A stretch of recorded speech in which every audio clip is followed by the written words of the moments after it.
Imagine you're a business owner relying on a dozen different software programs, each one disconnected, more expensive, and more complicated than the last. It can be incredibly stressful, right? Now, picture Odoo.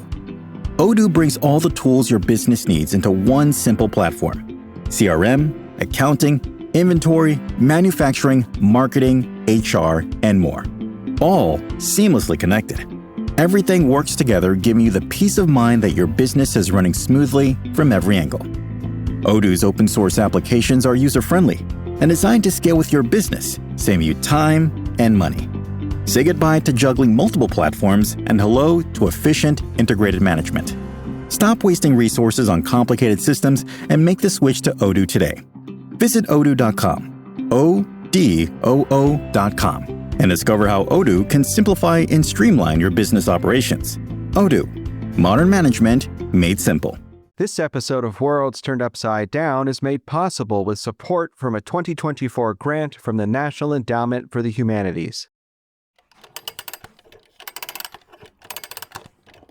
Caroline Howe busied herself preparing her drawing room in her home at 12 Grafton Street in London.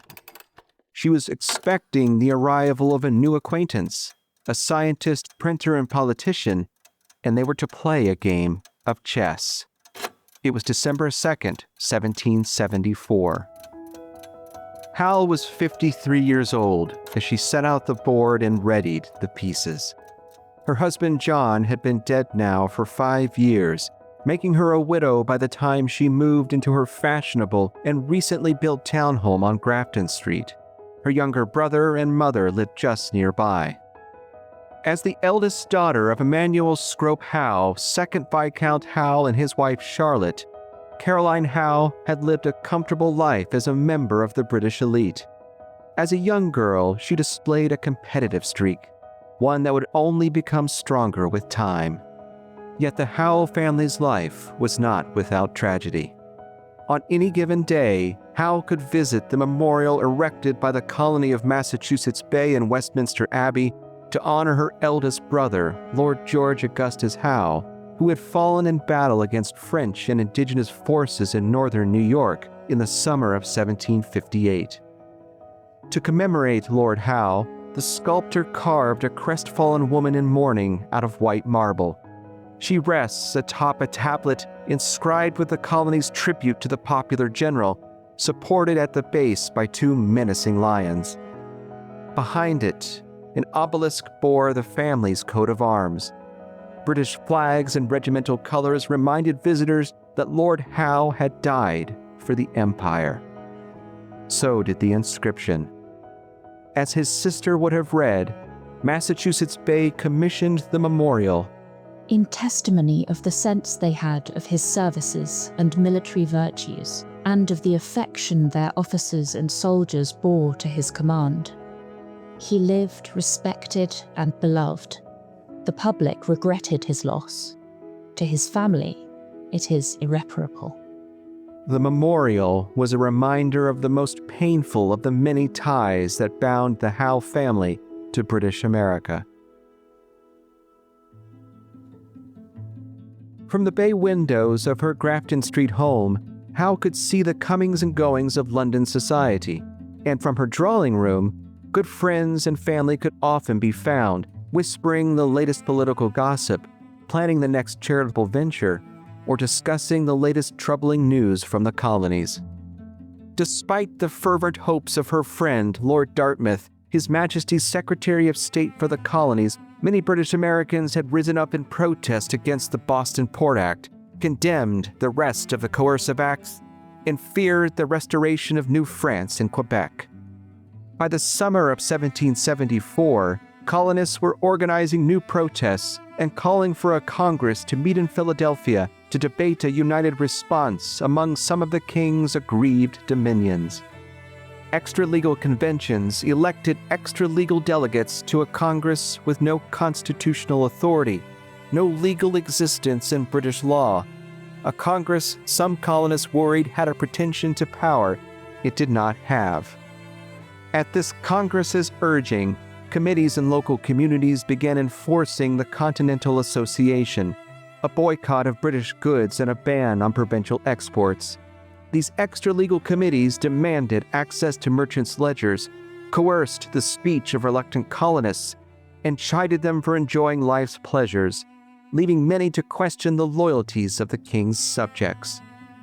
And with Parliament seemingly unwilling to compromise unless colonists fully acknowledged its authority of its right to legislate for the colonies in all cases whatsoever, and an unconstitutional Congress in Philadelphia issuing new demands for the mother country to retreat, the prospects for peace in the empire appeared grim. But there were Britons on both sides of the Atlantic who believed in charting a different course, in finding a middle ground that redressed all their grievances and restored the promise of Great Britain's empire of liberty. As a woman in the 18th century, Caroline Howe could play no part in the deliberations of the King's Privy Council, nor debate politics in Parliament, or command soldiers in the field like her brothers did. But Howe could play games of chess, and she was an avid player, a determined, even ferocious competitor who delighted in winning, especially when the stakes were high and her opponents were formidable. She could play games that everyone could see, and other games most could not. For when her guest, Benjamin Franklin, rapped on her door at 12 Grafton Street that December day, the aging Boston-born Philadelphian did not yet realize that Howe's invitation was a clever ruse to bring the most well-known British American through her door. This was more than just an invitation for a simple game of chess and the promise of passing the day in polite company. It was an opening gambit, the first move in the beginnings of secret talks to stave off the horrors of imperial civil war.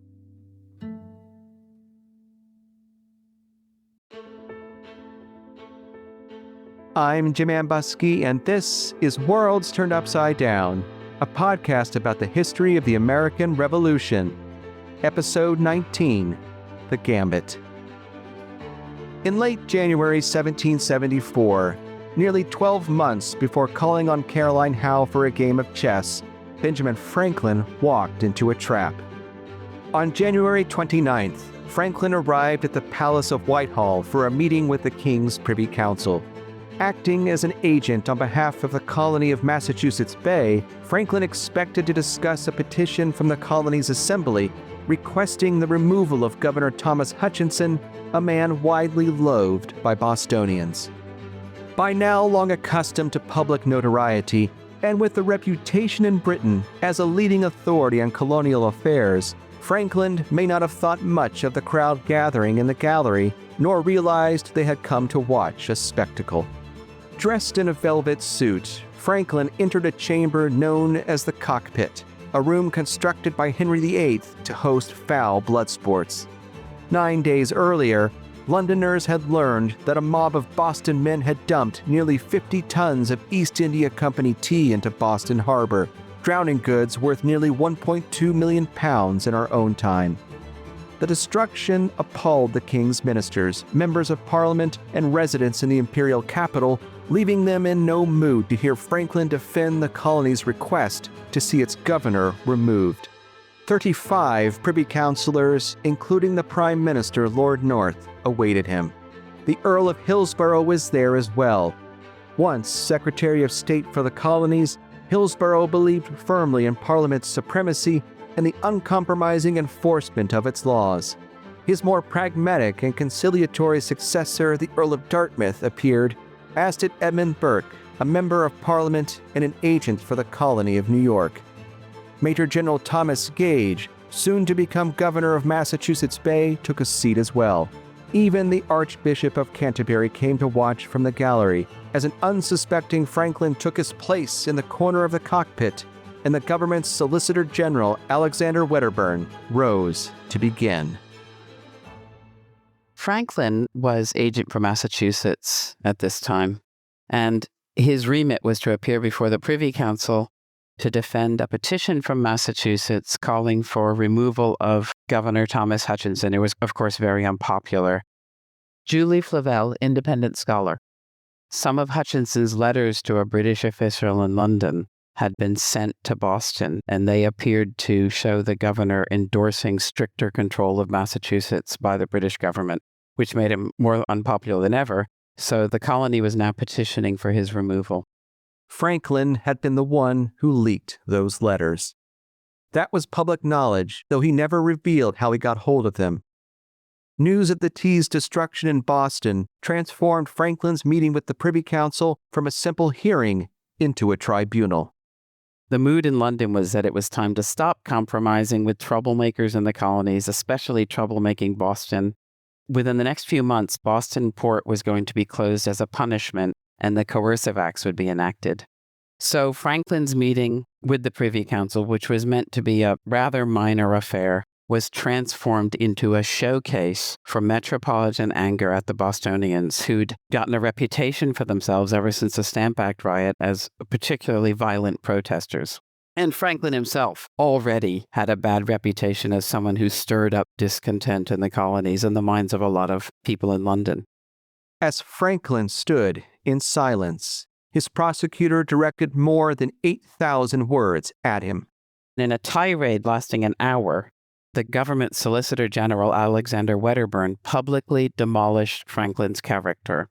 He called the American malignant, a man without honor, an incendiary who inflamed the innocent people of Massachusetts against British rule, because the British retained this idea that there was a nest of conspiratorial troublemakers and that normal farmers and so forth weren't interested in these kinds of things.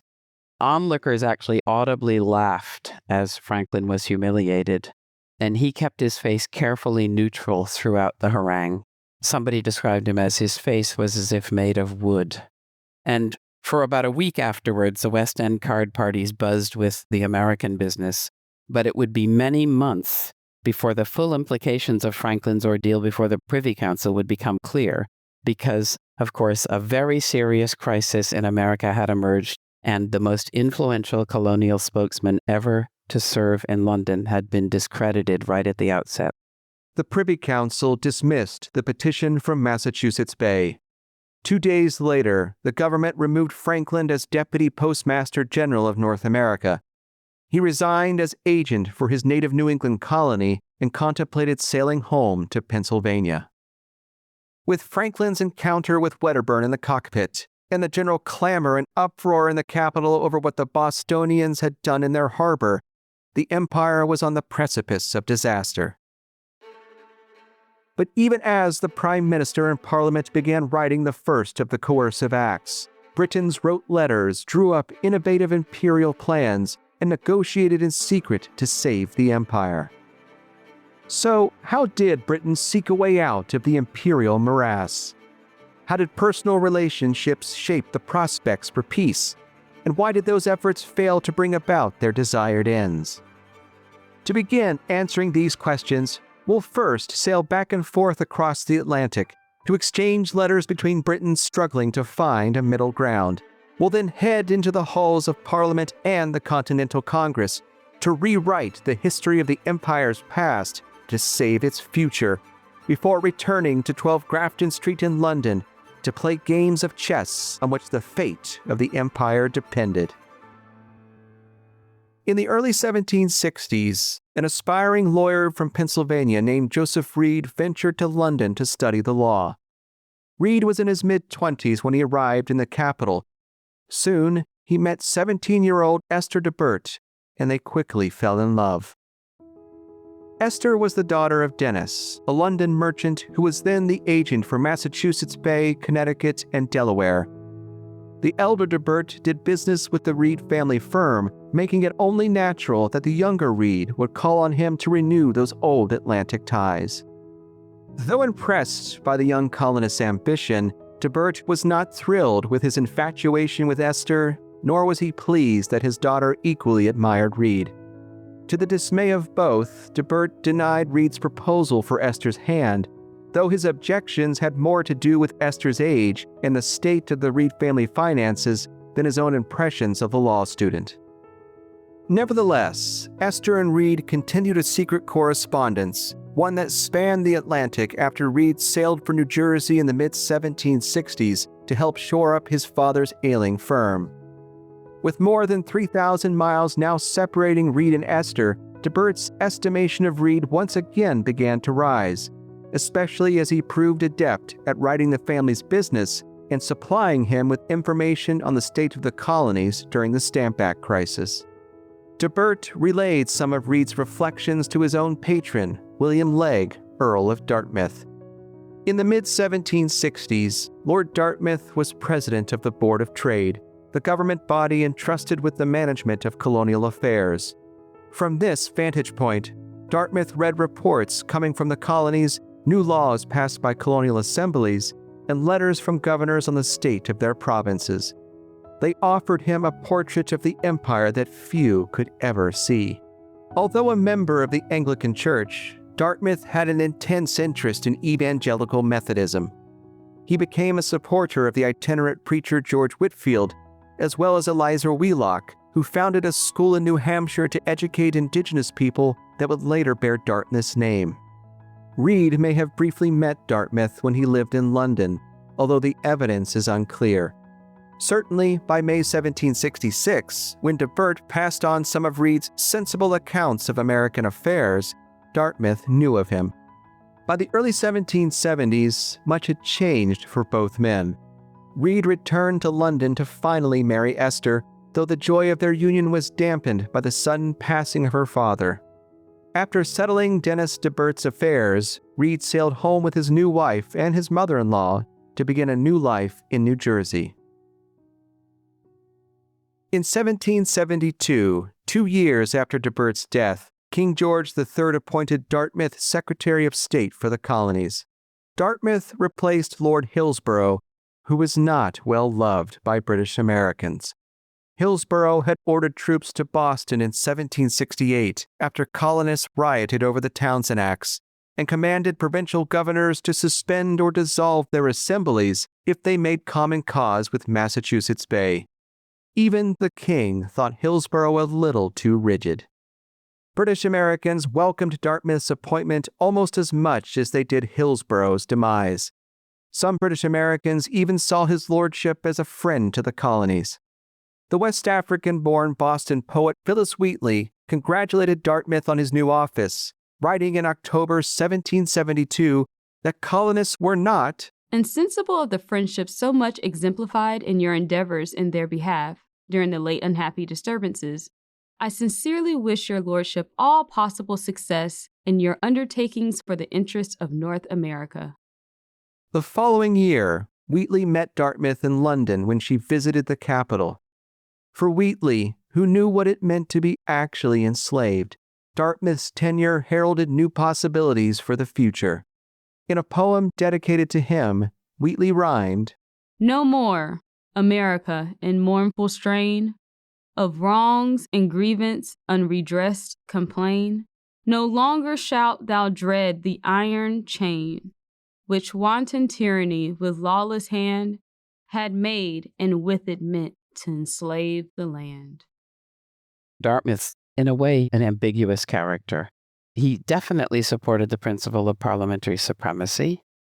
Some of the moderate thinkers in Britain supported the principle of parliamentary supremacy, but at the same time, they were simply realistic. They didn't think that armed suppression of the colonies would work. Some believed that eventually America would become very wealthy and powerful and would gradually move away from control by Britain, and that the ideal thing to do was to keep avoiding conflicts, which of course had happened in the 2 previous crises, and let it occur naturally and keep America as an ally. And I think Dartmouth would belong in this camp. Joseph Reed's existing ties to Dartmouth and the belief that the Secretary of State would welcome informed observations from the provinces convinced the common colonist to open lines of communication with the noble lord. Reed had other good reasons for attempting to influence the cabinet minister as well. Dartmouth was the stepbrother of Lord North, the prime minister. Joseph Reed, who becomes a leader of the revolution in Pennsylvania, but is a moderate person, was back-channeling to Dartmouth, who he knew. Mary Beth Norton, I'm the Mary Donlin Alger Professor Emerita at Cornell University. He thought, if I can tell Dartmouth the truth about what's happening, because Dartmouth was thought to be an ally of the Americans, that he could convince Dartmouth not to adopt major coercive measures. Reed first wrote to Dartmouth on December 22, 1773, 3 days before the ship Polly arrived in the Delaware River with East India Company tea. The now 32-year-old Reed repeated long-tried arguments that the Townshend Acts and the tea duties were generally considered as a law imposing a tax without the consent of the Americans, and therefore to be resisted. And he emphasized to Dartmouth that much had changed in recent years since the passage of the Stamp Act and its swift repeal.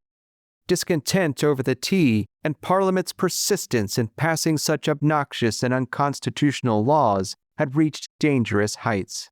The opposition to the Stamp Act was not so general, and I cannot but think any attempt at present to crush it would be attended with dreadful effects. But he counseled Dartmouth not to believe talk of disloyalty in Pennsylvania. Notwithstanding any contrary representations, I cannot but be firmly persuaded that the repeal of this whole act would ensure the future submission of the inhabitants of this part of America to any other act of the British Parliament now in force. Reed wrote again 2 days after the tea ship arrived in Philadelphia, warning Dartmouth that, how general and unanimous the opinion is that no article subject to a duty for the purpose of raising revenue ought to be received in America. Nor is it confined to this city. Your lordship will see by the papers herewith that the same opposition is made at New York, Charleston, and Boston, and you may rely upon it, the same prevails throughout the country. Any further attempt to enforce this act, I am humbly of opinion, must end in blood. 4 months later, in April 1774, Reed put pen to paper again, as British Americans waited to learn of Parliament's response to the tea insurrections. Sensing that the British government would react harshly, Reed counseled patience while offering Dartmouth flattery. I know of no cloud rising in our political hemisphere, unless our conduct respecting the tea should produce any. Of this your lordship is the best judge. We hope and trust we have not forfeited your lordship's favour and protection. This would be a loss which I am sure every judicious American would deplore. As I may say with great truth, that no minister ever stood better in the affection and esteem of America than your lordship. The cloud that Reed feared rose in response to the coercive acts. As he told Dartmouth in June, that cloud had become a perfect and complete union between the colonies to oppose the parliamentary claims of taxation and relieve the distress of the town of Boston. As concerning for a moderate like Reed, who imagined that more pragmatic colonists in Pennsylvania and New York could broker a resolution to the crisis. The severity of the administration and the mode of condemnation gained the radicals many advocates, even among those who acknowledged their conduct criminal. And he noted with some exaggeration that this union or confederacy, which will probably be the greatest ever seen in this country, will be cemented and fixed in a general congress of deputies from every province, and I am inclined to think that strong efforts will be made to perpetuate it by annual or triennial meetings, a thing which is entirely new.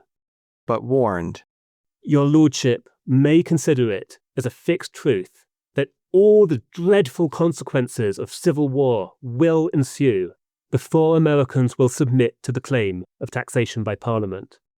When I read these letters, I said, oh my God, if Samuel Adams had known someone was writing these things to England, he would have been in deep, deep trouble, because he tried to explain what the radicals were doing and why they were doing it. And I was just astonished. It was almost like a spy in the midst of the Americans. Reed knew from his brother-in-law that Dartmouth had received his letters.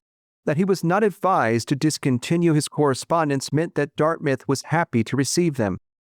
Dartmouth noted this when he replied to Reed in July 1774 with his own perspective on the crisis. I will assure you I hope for better things.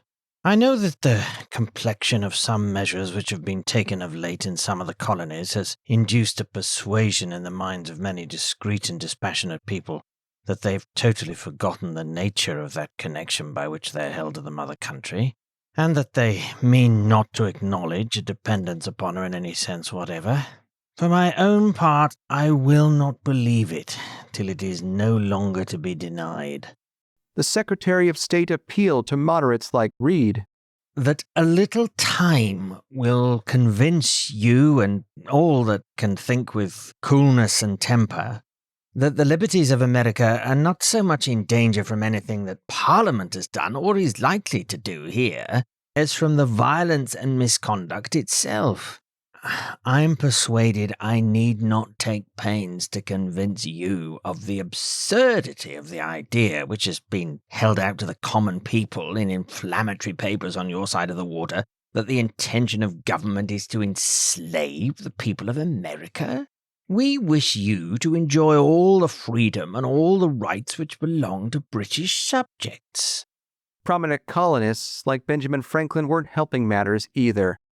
Aware that Reed and others were angered by reports of Franklin's treatment in the cockpit and Dartmouth's presence for the verbal assault, the Secretary of State regretted the distress it caused British Americans, but whatever respect I may have for that gentleman on other accounts, I cannot applaud his conduct on the occasion of Mr. Hutchinson's letters.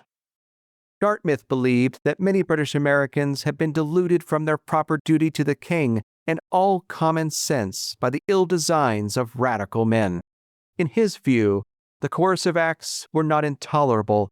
Instead, they were proportional to the actions of a New England province bordering on rebellion. Like almost every Briton in the mother country, Dartmouth believed deeply in Parliament's supreme authority, the protection it provided for the people's liberties, and its right to legislate for the empire. The question, then, is whether these laws are to be submitted to. If the people of America say no, they say in effect that they will no longer be a part of the British Empire. They change the whole ground of the controversy. They no longer contend that Parliament has not a right to enact a particular provision. They say that it has not right to consider them as at all within its jurisdiction. Lord Dartmouth's correspondence with Joseph Reed reflected hardening political ideas about the fundamental nature of the empire. Dartmouth championed the rights of an imperial parliament to legislate for the colonies as it saw fit, though he believed that the firm application of that power ought to be tempered with prudence and wisdom. Reed shared the view of many British Americans that colonists wished to remain dependent on the mother country and the crown, but that Parliament's power was not absolute. Parliament could regulate the empire's trade, but only the provincial assemblies had the constitutional power to tax colonists. Each man labored to convince the other of the righteousness of their respective positions, the one that Parliament should relent, the other that the colonies should submit. Yet neither had given up hope by the summer of 1774. They continued writing to each other. But their sentiments embodied more than just debates about political philosophy and constitutional power. They were also deeply historical.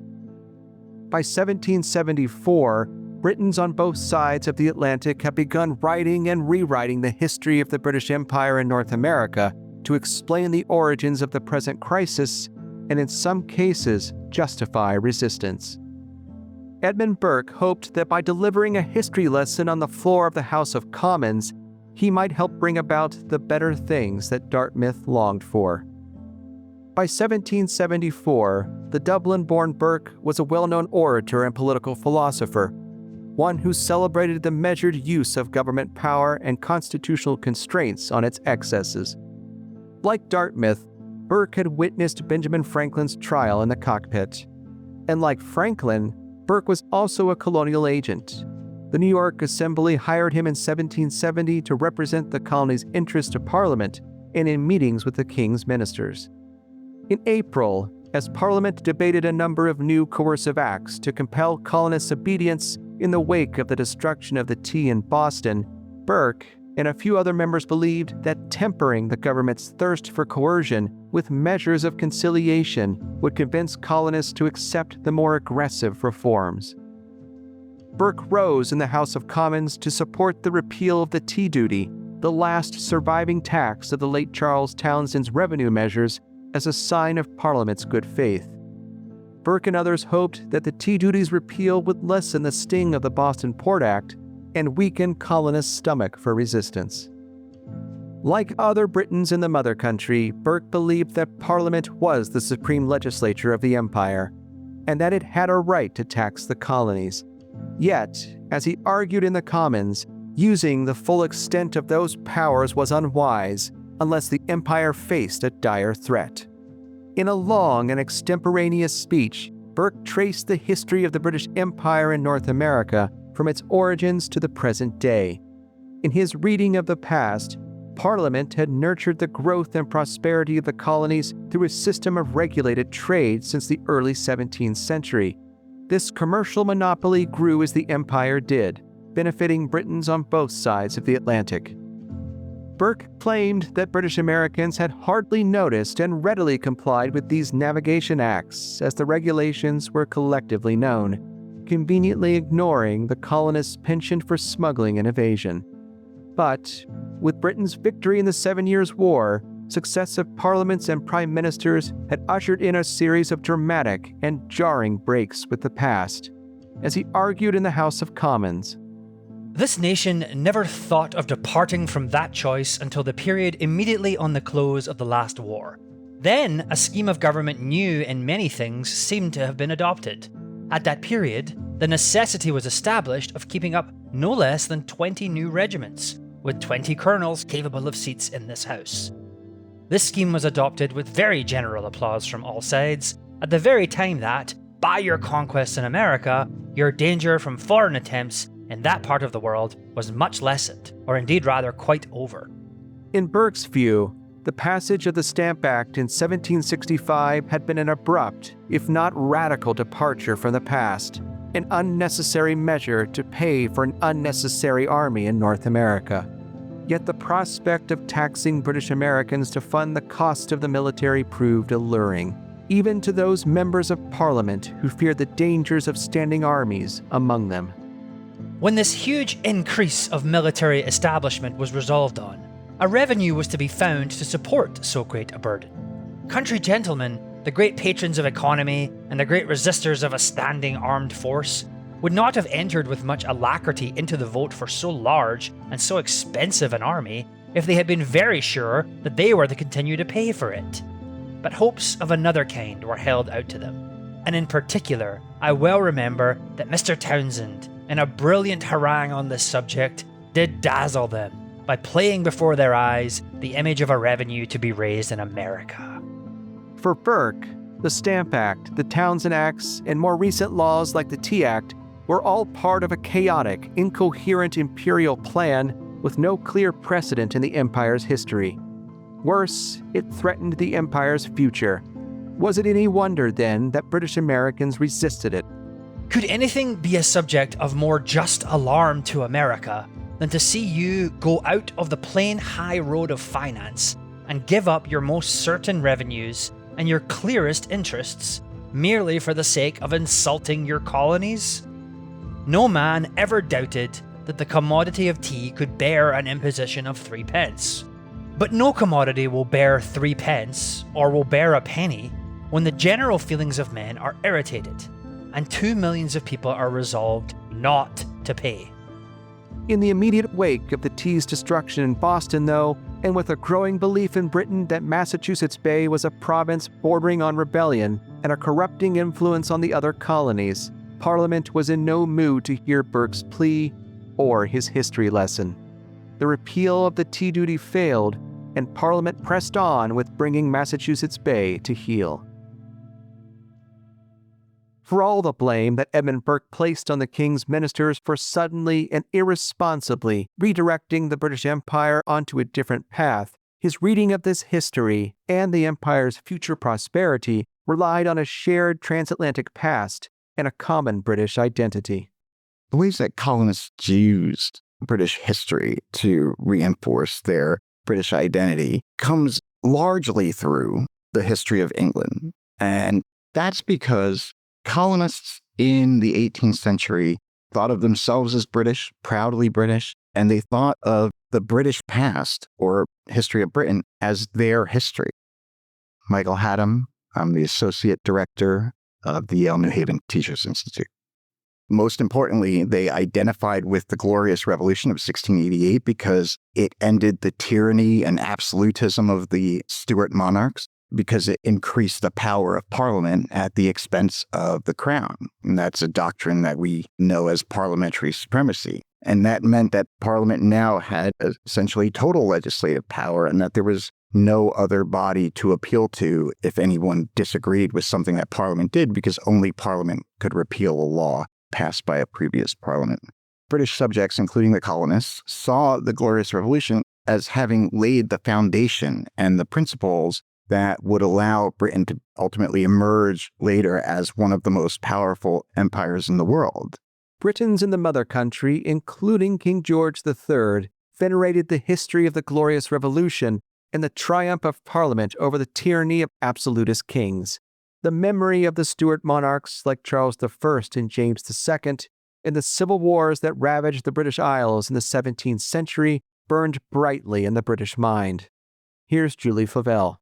If you're looking for a British politician who is at all mainstream, who didn't believe in parliamentary supremacy, you'd look in vain. Because in the 18th century, members of Parliament were still faced with the real possibility that a crown that could get revenue by means other than Parliament, for example, through colonial contributions that went directly to the Crown or so forth, could still become tyrannical.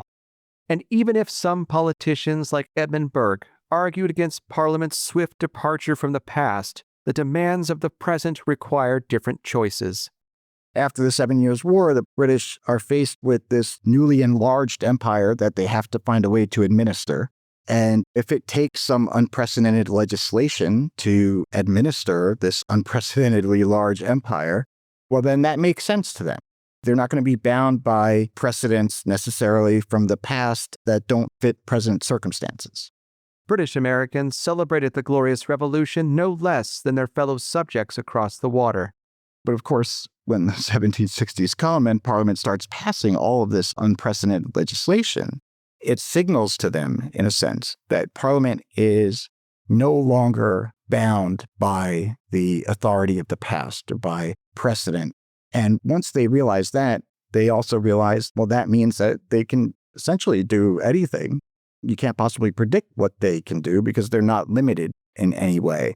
And when they try to appeal to Parliament against the Stamp Act, against the Townshend Acts, Parliament refuses to receive their petitions because they question Parliament's authority, and Parliament is supreme.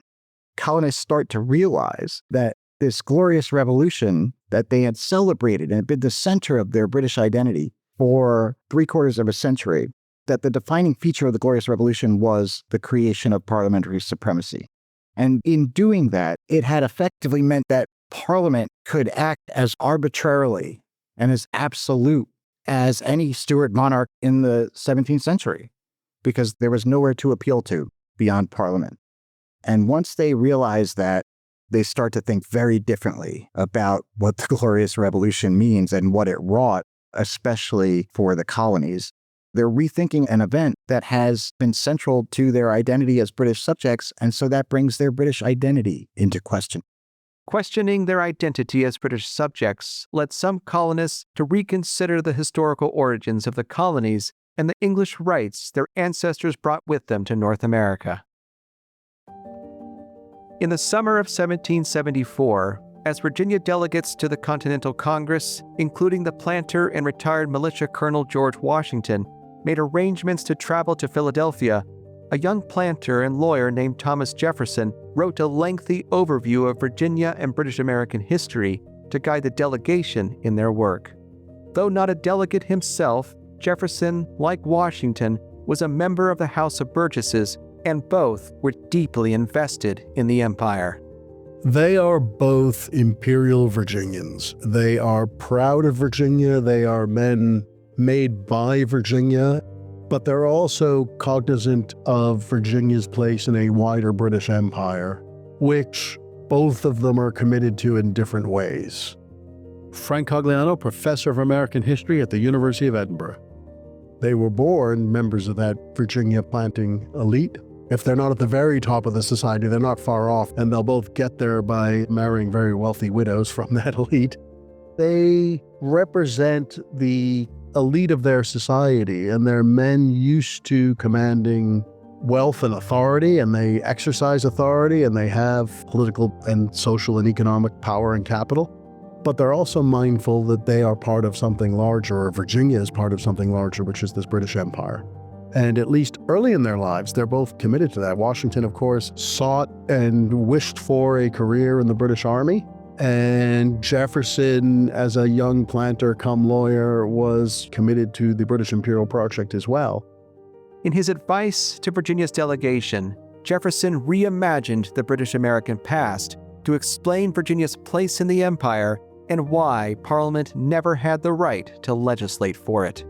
If you read the Summary View of the Rights of British America, it's published anonymously on his behalf in 1774, you get some insight into that question. Jefferson wrote what became the Summary View as a series of instructions to Virginia's delegation to the Continental Congress. He wasn't attending the Continental Congress, but he wrote what became a lengthy pamphlet to situate themselves in that imperial moment in 1774. And in it, he outlines the grievances of the colonists, or particularly Virginians. He also outlines the history of Virginia and the history of the rights of Virginians. And here I'm talking about free white Virginians, of course. And in that, he makes the argument, he says, basically, we are like the Saxons who in the early Middle Ages migrated from Europe to Britain and took with them their rights and liberties. We Virginians are Britons who emigrated in the 17th century, and we brought our rights and liberties with us just as our Saxon forebears did. And we are British people, really English people. We have the rights of Englishmen that we have brought with us to North America, and that we are Britons who live in a different place, but we are equal to and on a par with our fellow subjects back in the home islands. He lays all this out in the Summary View, and when he writes the Summary View, he's still trying to make the case that we're the real British subjects. We understand British liberties or the rights of Englishmen in a way that people in Britain have lost. It's not a call for independence in 1774. He lays out a theory of the case and making a case, legal and historical case, for the Britishness of Virginians. So he's not clinging to that. He believes it. In Jefferson's rereading of history, Virginia and the other colonies had never been subordinate to Parliament. They were just as British as their fellow subjects in Europe, united by a common king. And while Parliament was the legislature of Great Britain, the colonists were subject to laws made by their own assemblies. Parliament and the king's ministers claimed powers they never had, and worse, they were corrupting the king's mind against his British American subjects. Jefferson entreated the king to intervene before it was too late. Open your breast, sire, to liberal and expanded thought. Let not the name of George III be a blot in the page of history. In the fall of 1774, these competing histories, these conflicting British identities, and these contradictory claims about Parliament's power and authority seemed irreconcilable. When the Continental Congress convened in Philadelphia in September, radical, moderate, and conservative delegates argued over the origins of their rights. Did they come from the laws of nature, or did they come from political society? Did their ancestors carry with them all the rights of English subjects across the ocean, or were they more limited? Were they British subjects like their brethren in Britain, or when their ancestors immigrated in the early 17th century, did they create a separate British people united under the crown? But how to secure their rights and satisfy Parliament's demands were more difficult questions. One delegate believed he had the beginnings of an answer. Here's Mary Beth Norton. Joseph Galloway, who became the leading conservative at the First Continental Congress, presented what's known as the Galloway Plan of Union. Galloway was Speaker of the Pennsylvania Assembly and a dominant force in local politics. Unlike his fellow Pennsylvania delegate John Dickinson, Galloway believed that Parliament could tax the colonies, though their lack of representation in Westminster was a serious problem. He was suspicious of the seductive rhetoric of radical delegates like Patrick Henry, who boasted in early September, "I am not a Virginian, but an American," and that the colonies had returned to a state of nature now that government is at an end. Galloway believed that the imperial crisis could finally come to an end if the colonies united with Great Britain under a new constitution that harmonized the past with the present. In late September, Galloway proposed the creation of a Grand Council, a kind of American parliament with members elected by each of the colonial legislatures and a crown-appointed President General. Together, the President General and the Grand Council would legislate for North America, providing the local control that British Americans desired, yet they were to be an inferior and distinct branch of the British legislature, maintaining Parliament's supremacy. Both legislatures would have to assent to laws concerning British America before they took effect, giving colonial representatives significant say in imperial affairs while preserving Parliament's authority. It was still something that the Brits would never accept because it provided for a governor general over all the colonies and a legislature elected by all the colonies' legislatures, and that body would have to agree to policies that Britain was adopting about the colonies, and the British would never agree to that. The Continental Congress nearly did. On September 29th, Galloway's plan of union failed by one vote. By then, however, Congress had already adopted the more aggressive Suffolk resolves that called for a boycott of British goods and regular militia drills. It was preparing a Declaration of Rights and Grievances which endorsed the kind of British past that Thomas Jefferson had imagined, and it was drafting a petition to the king. Galloway signed on to the Continental Association, the framework for enforcing trade restrictions, though he later claimed he was coerced into doing so. When Congress closed in late October, Galloway's plan of union was dead, and the colonies seemed to be preparing for war. It would take weeks for ships crossing the ocean to bring news of Congress's proceedings to London. In the meantime, Lord Dartmouth was searching for a way to broker a compromise and avoid a civil war. His correspondence with Joseph Reed, provincial governors, and other colonial officials gave him a perspective on the colonial mood and mindset. As Julie Flavell explains, Dartmouth and other more moderate politicians thought that there could be a way of having some kind of contact with a meeting like the Congress on a temporary basis in order to have some kind of discussion about measures that might mediate some kind of solution without actually having to have a power struggle. But the difficulty was colonial governments weren't foreign governments. The British government wasn't going to negotiate with them on equal terms. And angry British politicians were very sensitive to the idea of treating upstart colony governments like they were equals, and an upstart Congress in Philadelphia was even worse as far as they were concerned. So some kind of arrangement was needed to diffuse the fighting and start looking for some kind of compromise that didn't ruffle British feathers. Dartmouth knew that the government could have no formal contact with Congress, an extra-legal body with no constitutional authority. He also knew that his stepbrother, Prime Minister Lord North, could not openly negotiate with British Americans. To do so would give the colonists the appearance of legitimacy, weakening the idea of Parliament's supremacy and eroding the Prime Minister's standing in the House of Commons. Dartmouth couldn't lead the negotiations for the same reasons. As Secretary of State for the colonies, he spoke for the government on colonial affairs. Any talks would have to be held at arm's length, out of public view, involving people who shared an affection for British America and believed in the promise of a united British Empire. Benjamin Franklin remained the obvious choice to speak on behalf of colonists, notwithstanding his humiliation before the King's Privy Council in the cockpit at Whitehall nearly a year earlier. After mulling over his return to Pennsylvania, Franklin had decided to stay in London, enjoying the pleasures of the city and occasionally corresponding with government officials. He was the most prestigious American in London in the decade before independence, the best known. In fact, some people have said he was the most prestigious American ever to serve as any sort of ambassador in Europe, up to the present time. He had international recognition in Europe as a scientist because of his experiments in electricity. He was a fellow of the Royal Society. He belonged to numerous clubs and societies. He came closer than any other individual to being a spokesman for all the American colonies.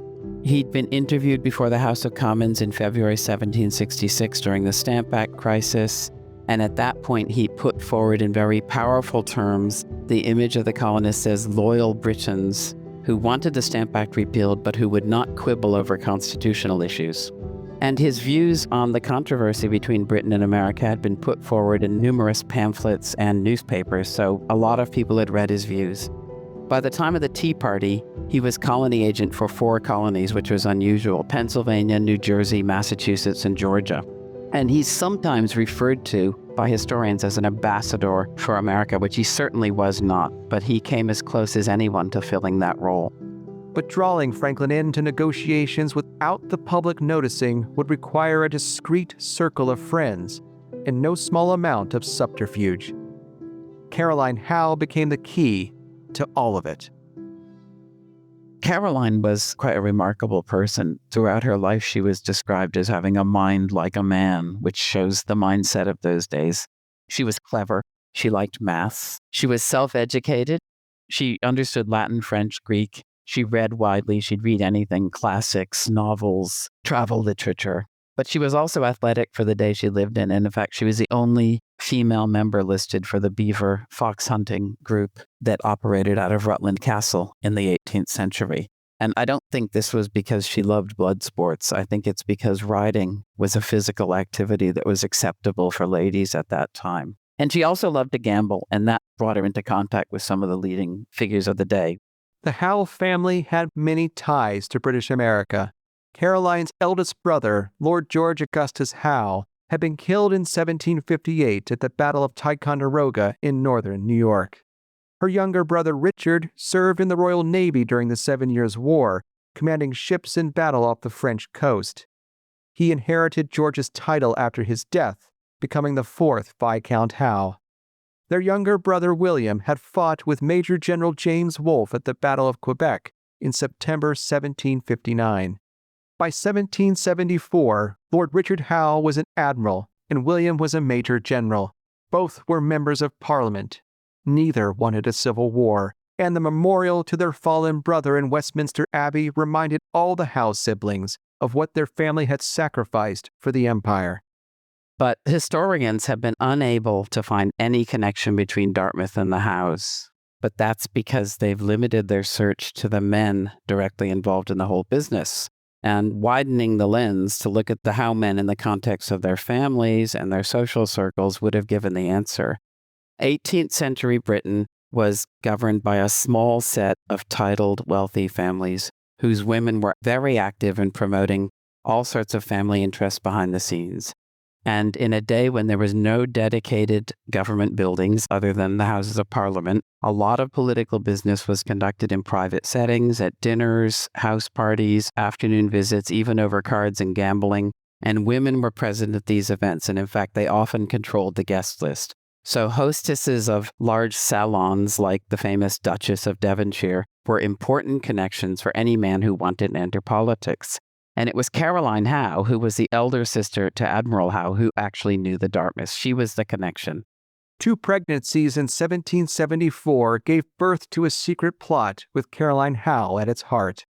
Her closest friend, Lady Georgiana Spencer, in the early 1770s started an unusual charity called the Ladies' Charitable Society.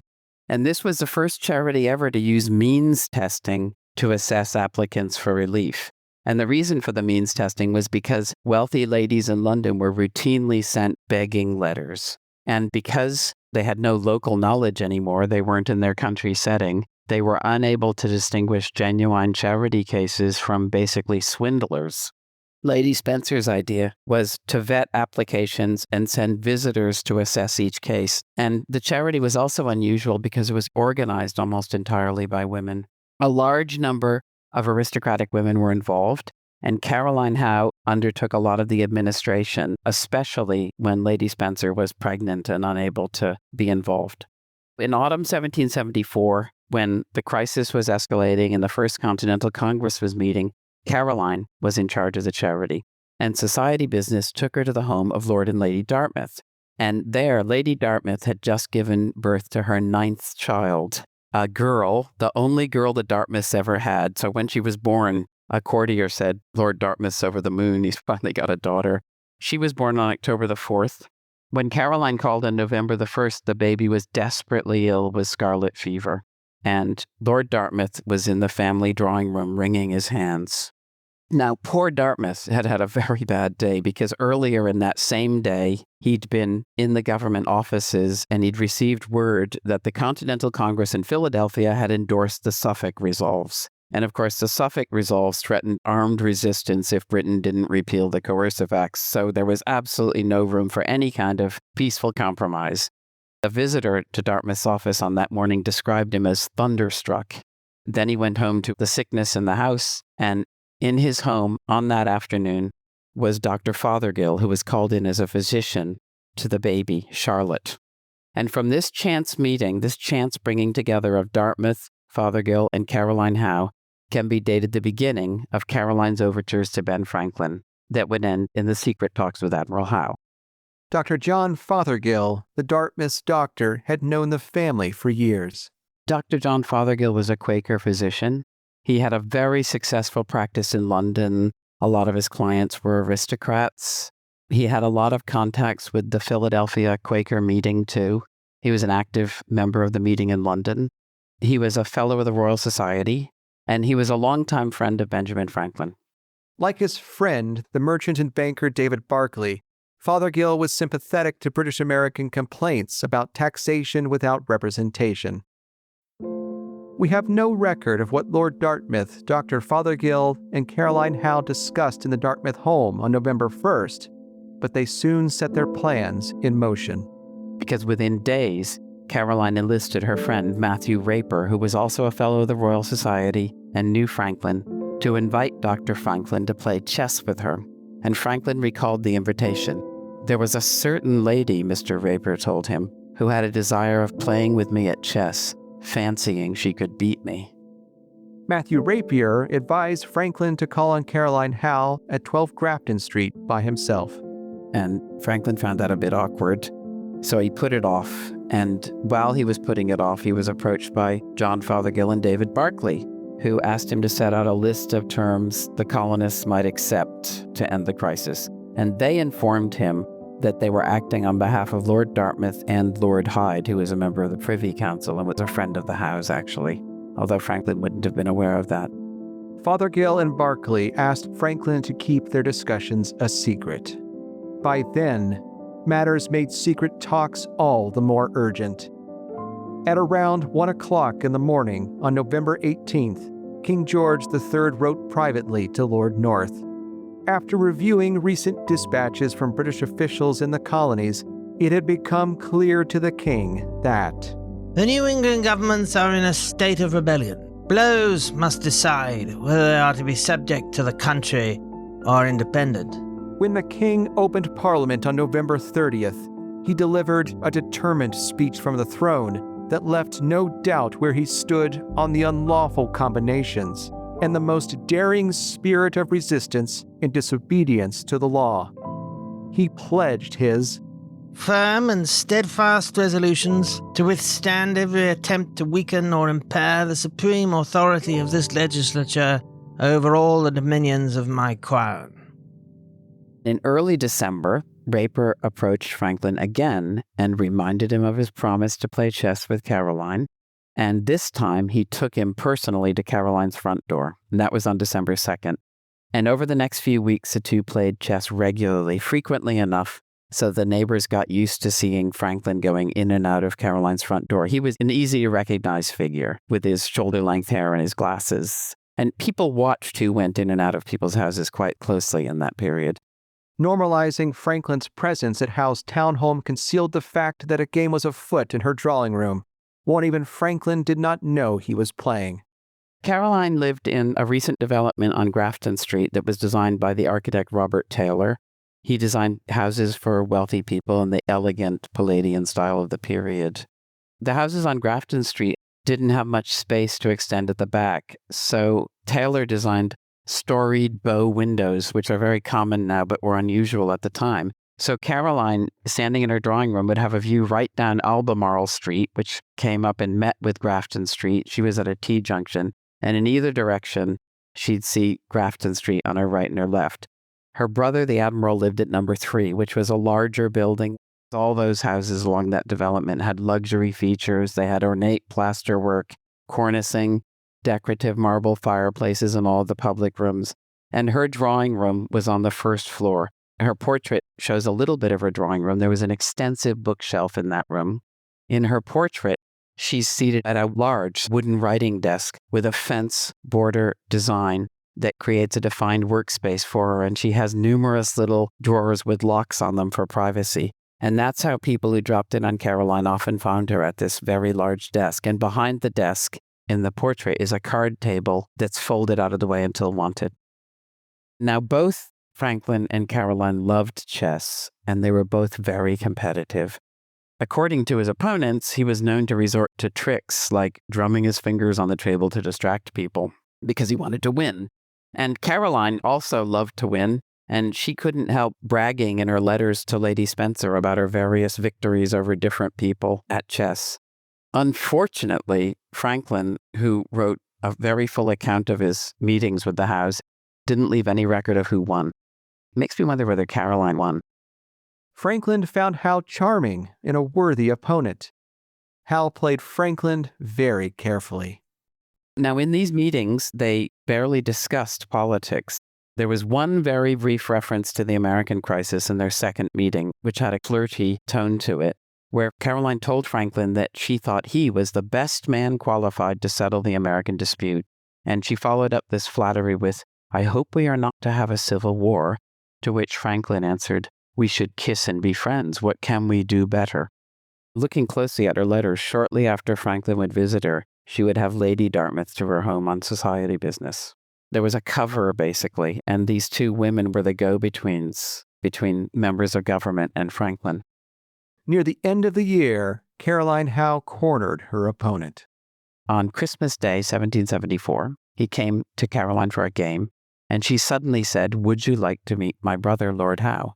She was sure we should like each other, she said. And Admiral Lord Howe obviously had been waiting right in the next room. He came quickly, and they were introduced, and then he got to the point.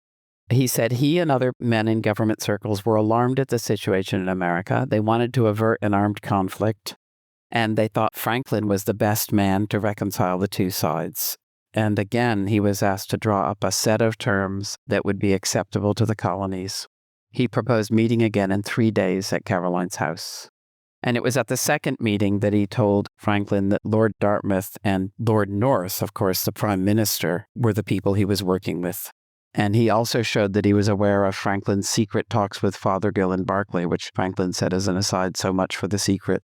With her brother now engaged in talks with Franklin, Howe offered to withdraw from the meetings, but Franklin requested her to stay because he said he had every confidence in her prudence. And thereafter, she was always there at every meeting that took place over the next few months. And she was also an intermediary in one other very important way, because this was a time when handwriting was a fairly sure way of detecting the author of an anonymous document. The British Post Office intercepted letters regularly, and they got to know handwritings of various people. So Caroline transcribed all of Franklin's correspondence in order to protect the secret of his involvement. And also, if she gave him a letter from Lord Howe, she'd then take it back again. So he didn't have letters from Lord Howe saying anything about this business. After a few meetings, Franklin presented Lord Howe with several suggestions for resolving the crisis. One of them was that Britain should agree not to intervene in the domestic matters of the colonies and could raise American revenue, but only during wartime, and it would have to be limited to a percentage of what was raised from Britain itself. And of course, with agreement of Parliament. But he also agreed with Lord Howe that sending a commissioner to inquire into grievances might be a good way of stopping the slide to war, which at this point was the key thing. And it's important to realize that this group of people working in London behind the scenes at this time didn't necessarily think that some kind of final solution to the constitutional dispute would be hammered out in that year. They just wanted to end the crisis without fighting, even if it ended inconclusively, because that's how the last two crises had ended. As the secret negotiations continued, one of Lord Howe's allies, William Pitt, Earl of Chatham, presented a conciliatory proposal to Parliament in late January 1775. Chatham, the prime architect of Britain's victory in the 7 Years' War, wanted to stop the slide towards civil war.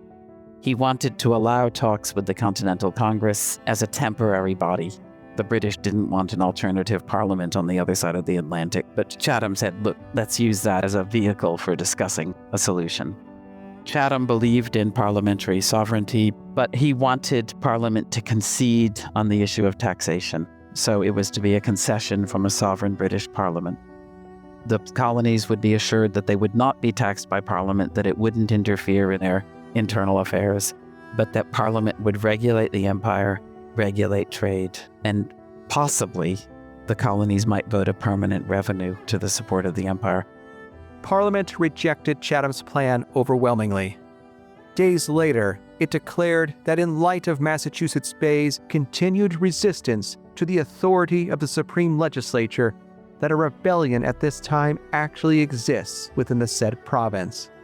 Prime Minister Lord North, who knew about the secret talks between Franklin and Lord Howe, and so forcefully championed the coercive acts months earlier, made one last effort to avoid a war. Franklin thought he detected the influence of some of his ideas on North's conciliatory proposal, which was February 20th. He proposed that if a colony paid for its own civil government and defense, Parliament would not tax it. That would have to be subject to parliamentary approval, which Franklin didn't particularly like. And any revenues raised through the regulation of trade would be returned to the colonies. So Parliament would still regulate trade, but it would have no motive to overtax the colonies. But North's proposal by now fell far short of colonial demands, and at the same time, it gave up a lot more than British members of Parliament were willing to grant. And the fact is that at this point, the mood in the metropolis was that Britain had compromised too often in the past, that had encouraged colonial unrest, and there was no doubt in the minds of most men in Britain that any contest of strength between Britain and her colonies would end in easy victory over the colonies. So North's conciliatory proposal, even as limited as it was greeted with cries that it was a show of weakness, and proposing any sort of peace commission or negotiation at this point was just not going to happen. Lord North's proposal managed to pass in Parliament, but neither the government's supporters nor members sympathetic to the colonies thought it would do much good. Nor would the plan proposed by Joseph Reed have found much support either. After learning of the King's militant speech in Parliament, Reed wrote what became his final letter to Lord Dartmouth. As a compromise, he wrote, British Americans would pay for the destroyed tea in exchange for the repeal of the coercive acts. Parliament need not surrender its right to tax the colonies, only declare the inexpediency of taxation. He warned Lord Dartmouth that the Continental Congress had more support than others had led him to believe. And this country will be deluged with blood before it will submit to any other taxation than by their own assemblies. By early spring, the Howe siblings knew that they might be among the families sent to spill it. The government was sending William Howe, Caroline and Richard's younger brother, to the colonies to take command of an army. The Major General had quietly let the government know he was willing to go if he could be of some service. Lord Howe expected to be given a naval command in the future. On March 7, 1775, Lord Howe, Benjamin Franklin, and Caroline Howe met for one last time. I think there was a little bit of a sad feeling to that. They all met at number 12 Grafton Street. Lord Howe told Franklin that his intentions had been good, that he regretted the failure to establish a commission, but he said things might yet take a more favorable term, and as he understood, that is Franklin, was going soon to America. If he should chance to be sent thither on that important business, he hoped he might still expect my assistance. And so ended the negotiation with Lord Howe, and Franklin left for America.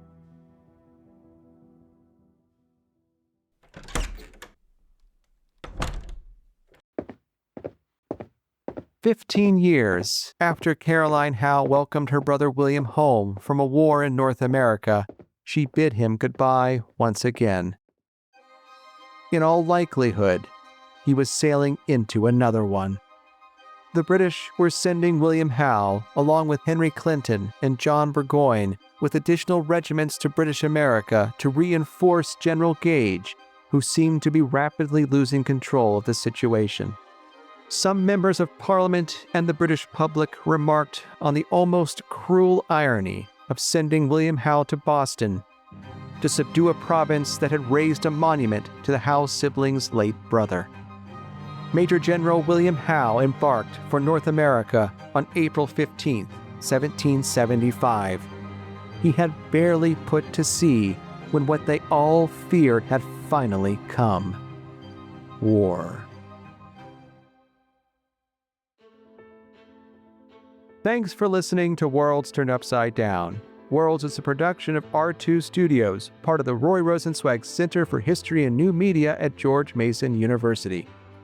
I'm your host, Dr. Jim Ambuske. This episode of Worlds is made possible with support from a 2024 grant from the National Endowment for the Humanities. Head to r2studios.org to find a complete transcript of today's episode and suggestions for further reading. Worlds is researched and written by me, with additional research, writing, and script editing by Jeanette Patrick.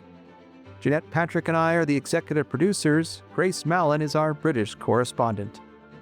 Our lead audio editor for this episode is Kurt Dahl of CD Squared. Annabelle Spencer is our graduate assistant. Our thanks to Julie Flavell, Mary Beth Norton, Michael Hattem, and Frank Cogliano for sharing their expertise with us in this episode. Thanks also to our voice actors Grace Mallon, Amber Pelham, Adam Smith, Craig Gallagher, John Terry, and Peter Walker. Special thanks to Chad Wallington and Hannah Zimmerman at Thomas Jefferson's Monticello. Subscribe to Worlds on your favorite podcast app. Thanks, and we'll see you next time.